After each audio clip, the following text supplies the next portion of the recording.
First touch, first hug, first kiss, ఇవన్నీ ఇద్దరికి first అయితే రొమాన్స్ ఎంత అద్భుతంగా ఉంటుందిరా. ఈ రోజుల్లో మన కోసం ఒక అమ్మాయి పుట్టడం అంటే ఏంటో తెలుసా? ఆ అమ్మాయి ఎంత మందితో తిరిగినా చివరికి మన దగ్గరకు వస్తుంది అని. చూడు చుట్టూ ముట్టు ఈ కాలేజీ పోరగాళ్ళ గోలే గోలే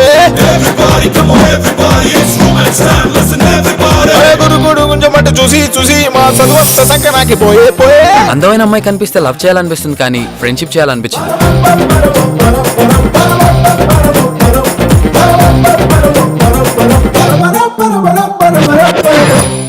నిన్ను మ్యాటర్ అడగాలి. అంటే నీకు బాయ్ ఫ్రెండ్స్ ఎవరైనా ఉన్నారా? 6-7 ఉండొచ్చు. అమ్మాయిలు అన్నాక షాపింగ్లు, రీఛార్జ్లు, డ్రాపింగ్లు ఉంటాయి కదా.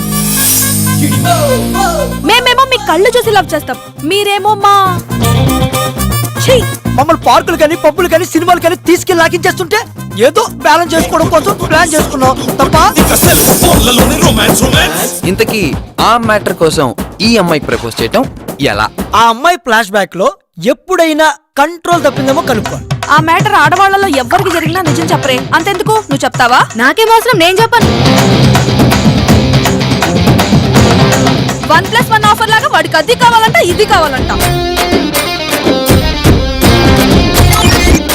మేమెంత చెప్పినా నాకు ఇప్పుడే నచ్చింది, దాని నోట్లోనే తల పెడతానంటావా? పెట్టు. చెట్టుకు చుడిదారేసి సొల్లు కార్చుకుంటావు, నువ్వు మాట్లాడతావా? ఎవరు కుండీక్నెస్ అనుకుంటే తెలుసా? అంటే ఈ రోజుల్లో బాయ్ ఫ్రెండ్ లేని అమ్మాయే ఉండట్లేదు. ఒకవేళ ఉన్నా అంటే మా అమ్మాయిలు ఎవరు పర్ఫెక్ట్ గా లేరంటావు. ఆ మాటకొస్తే మీ అబ్బాయిలే పర్ఫెక్ట్ గా లేరు. యూత్ కి ఫ్యాషన్ లే, గ్లామర్ కి సూత్రం లే, పోరలెస్ కే మేలే, ఎక్స్పైర్ అవ్వదులే.